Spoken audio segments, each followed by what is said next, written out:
The hidden story behind sacred lies. Could ancient gods be extraterrestrial?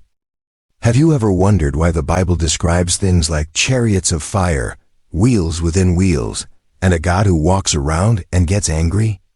Powerful interests often dismiss these as mere metaphors. But what if these descriptions were not just stories, but actual references to technology used by beings who were flesh and blood? Ancient records speak of genetic manipulation, extraterrestrial visitors, and artifacts hidden away in sacred temples, locked under heavy secrecy. While a few profit from keeping this mystery alive, most remain unaware of suppressed apocryphal books and hidden references to hybrid gods. What if much of humanity's faith has been built upon a secret, the presence of alien visitors throughout history? What if those who have controlled religious narratives for centuries have intentionally concealed the truth? A disturbing question. Could the gods of the Bible be beings from another planet? Some people argue that human history is built on a foundation of mystification, and this video raises a question that may be unsettling for many. Could the gods and angels mentioned in the Bible, often described in stories full of wonders and heavenly apparitions, actually be beings from other planets who visited Earth in ancient times? Traditional theories tend to explain these accounts as spiritual allegories or symbolic constructs.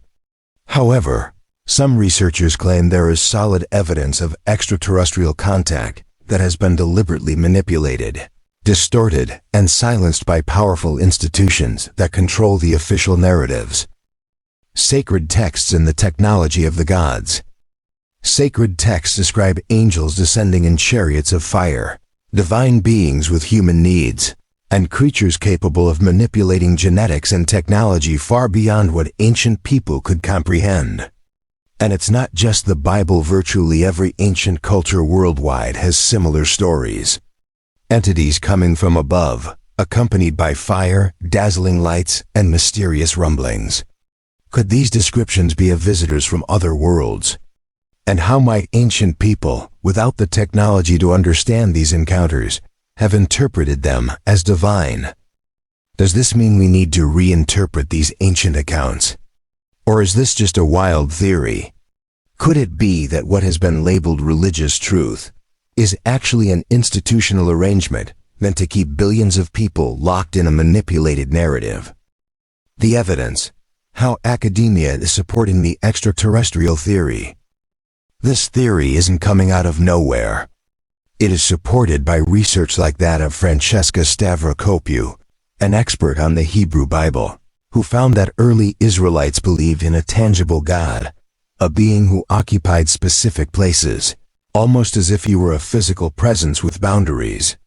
Over time, as history shifted, this deity became more abstract, omnipresent, and no longer portrayed with human-like traits.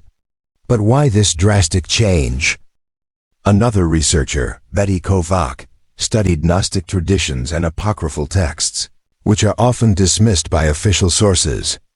She found repeated patterns of contact with beings who provided advanced knowledge on astronomy, technology, and even the nature of existence, knowledge described in literal terms, not mystical ones.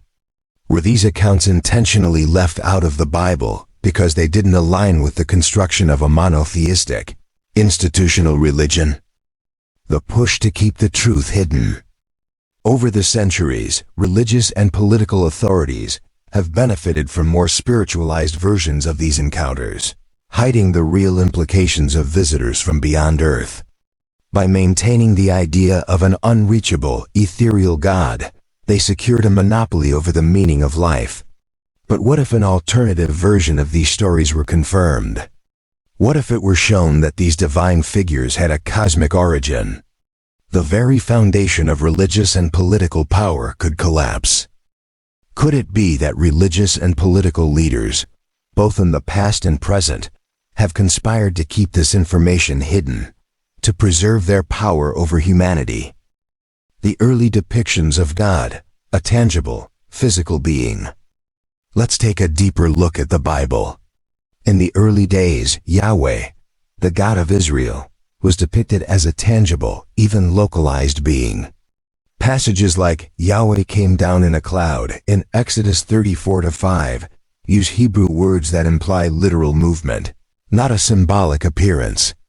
The very idea of the tabernacle, the sacred space where the deity was believed to reside, suggests a physical presence. This being wasn't just abstract. It had a form and occupied space. This suggests that ancient people might have encountered beings equipped with technology they simply couldn't understand. Civilizations like the Sumerians and Babylonians also described their gods descending from the skies, teaching advanced knowledge in areas like mathematics, astronomy, and environmental manipulation. If you look at the precision of their astronomical calculations, it's hard not to ask, how did they figure this out without outside help? The creation of sacred texts, a political move? Historians agree that the first biblical canons were established at gatherings like the Council of Nicaea under Emperor Constantine.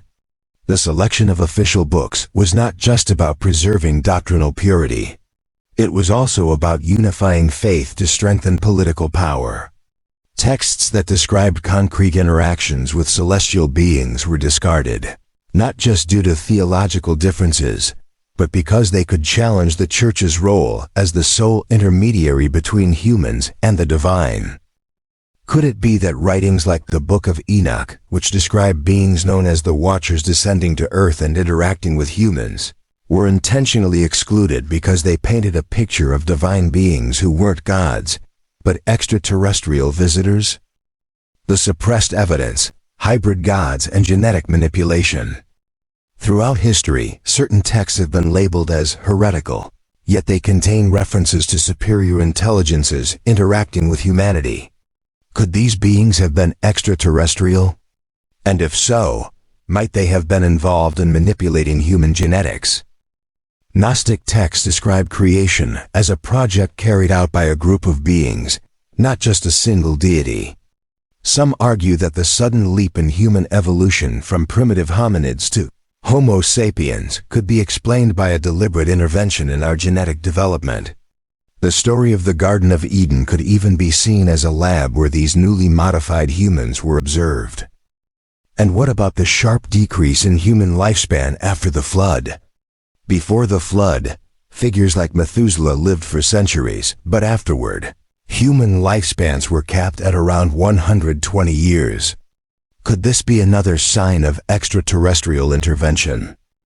The Nephilim and the giants of the Bible.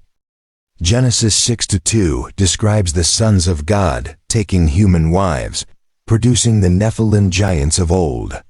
For centuries, traditional interpretations have tried to downplay this account, claiming that the sons of God were simply righteous descendants of Seth. But the original Hebrew implies that these were beings different from ordinary humans. The Book of Enoch, widely circulated during the Second Temple period, describes the Watchers' heavenly beings who descended to earth, married human women, and fathered hybrid offspring. Could these angels have been cosmic visitors, breaking some rule against interference? Many argue that these beings provided forbidden knowledge, such as metalworking and alchemy, that was passed down to humanity, much like the story of Prometheus in Greek mythology. The hidden agenda. Why keep it all secret? If the divine beings of the Bible were actually extraterrestrials, why has this information been kept under wraps? The answer seems clear. It's all about power. If it were confirmed that humans were the result of genetic manipulation by superior intelligences, religious and political leaders would lose their authority. It's easier to label these ideas as heresy or pseudoscience to maintain control and keep the status quo intact. But what if all of this is more than just speculation? What if there's a deliberate effort to suppress the truth? The Ark of the Covenant, a mysterious relic. Finally, we arrive at one of the most enduring mysteries in the Bible, the Ark of the Covenant. Described in great detail, including exact dimensions, materials, and instructions for its construction, the Ark doesn't seem to be just a symbolic object.